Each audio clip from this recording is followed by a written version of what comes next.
the movement types that I've described before, about when you are precise with your movements and you can execute different things physically with much more practiced perfection, I've attributed that to ego's manipulation of the body, but I think I was wrong. I think generally physically learnt and practiced skills are of the body. And so the highest caliber of athletes or any kind of, physical manipulation, interacting with the world ability, the masterful ones come from the people who are able to fully attune to their body and quieten the ego. Because I ask myself, well then what does it mean to have an ego body state? Well, an ego body state means that the ego wants to manipulate the body to command it to do things, right?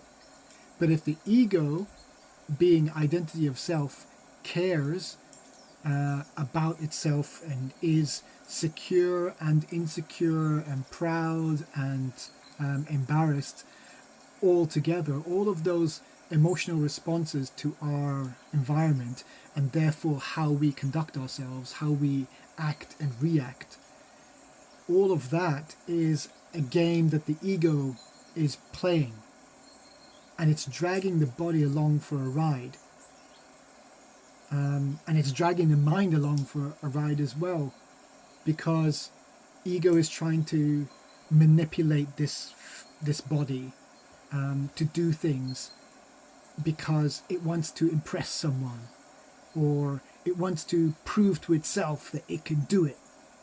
But I think like that approach, the ego body approach, is where you can get results through practiced repetition, but it's kind of like maybe there's that transition where they can only get so high in their physical ability to do things before they're blocked by the limitations of the ego.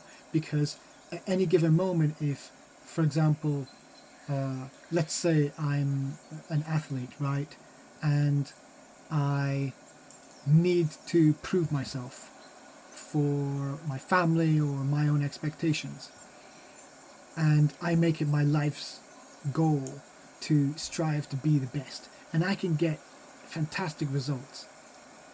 But if in the actual like competition I am embarrassed and scared about what's on the line and who the competition is and my relationship status and my insecurities in life, and like you and the dramas with the people you're competing with, and like what you've gone through in your personal life, and all of these like egocentric experiences start coming through, and that affects ego's ability to move this physical body, right?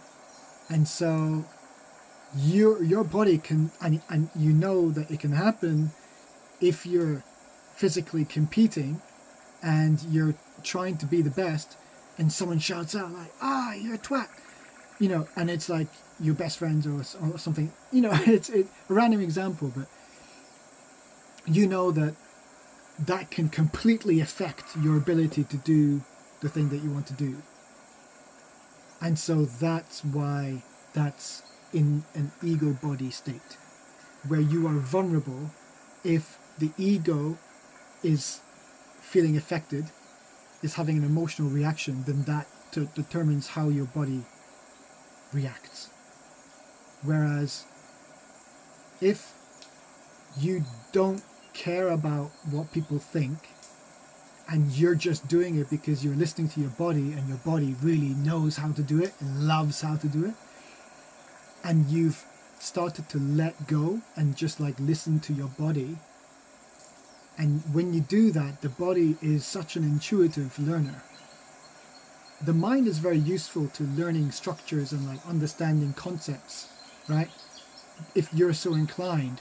But for those who are able to attune themselves to their body way more easily and way more naturally, they're the ones who are never going to be held back by some kind of remark or some kind of judgment or expectation that's all based on ego.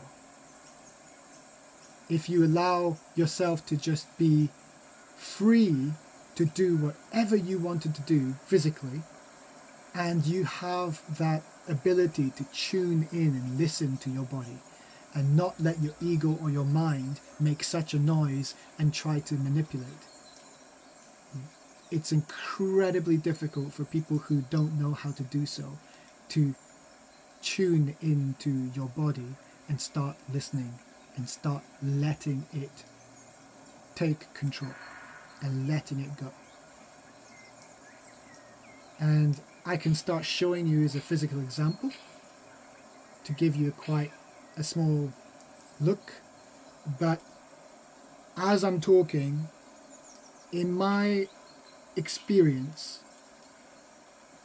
self-consciousness being an element that seems to be forever present, that's all linked to ego.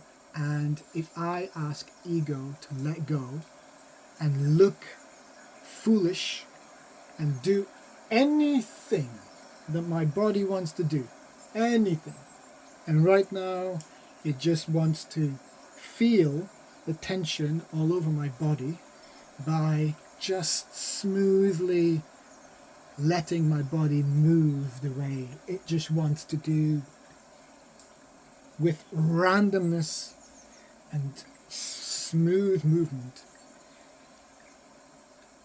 And I can hear my ego screaming, "You're on camera! What are you doing?" And I'm just breaking down, like that's the dialogue that's going on between the different constituents, the different aspects of myself. So I'm being consistent with the terminologies. And so now I'm saying, here I am presenting myself as the ego body state, right? But I am under the influence of high, and high can choose to raise the level of awareness and redirect your focus into another aspect. And so if high chooses to focus on the aspect of body, then ego has less of a control. He still wants to have control, but high can try to remind ego to let go and just let body start to move in its own accord and react to sounds, almost like you were to watch a character from a Disney film. It's that level of physical acting that's like over the top. But if you were to tune into your body and let it respond to sounds, then that's where you start to get the reasons behind a lot of the movements that we do to physically communicate, our body language. That's where our body language comes from. It's those micro allowances of listening to our body and momentarily letting ego not have control. It's a physical response to our environment and our experience.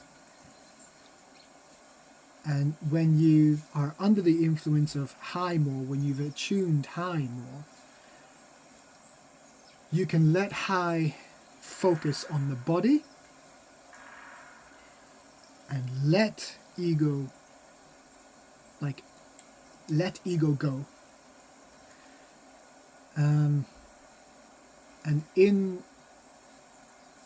that state of high body, you can really let yourself just really be more free with your movements. And it's a different story, of course, when you imagine, oh, in the privacy of your own room, in your own home, even if there are people still walking around, this makes me feel insecure still. It makes me feel awkward and silly because it's not yet proven. It's the process. And I feel embarrassed. And I feel kind of like, all of this insecurity, I'm to remind myself, that's of the ego. And these are thought forms of the mind and ego, which is the default state of my awareness. And if I concentrate on making accurate movements, ego takes credit for the mastery of the body.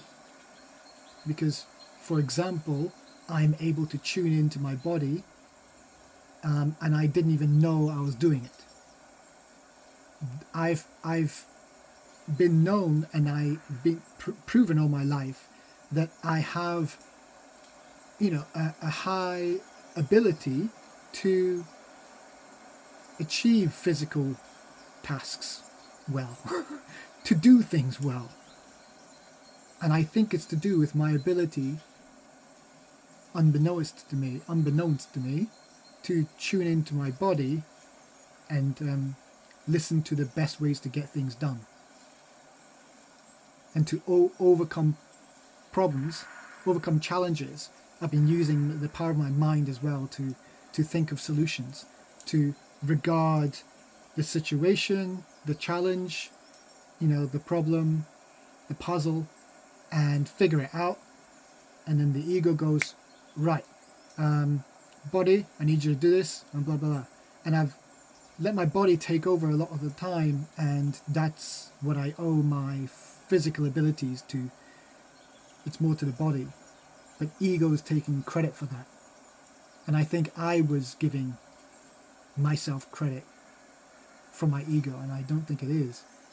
It's actually exactly the lack of ego that if you are in a state where you have a lack of ego and there's only the body, and especially if you attune yourself to a high frequency, you will perform greatly and with the most authentic connection to the very present moment and your physical manifestation in your physical state of the body. You'll have much greater command over anything physical in that state. But you've got to learn to quieten the mind and let your body intuitively do what it needs to do and let ego go.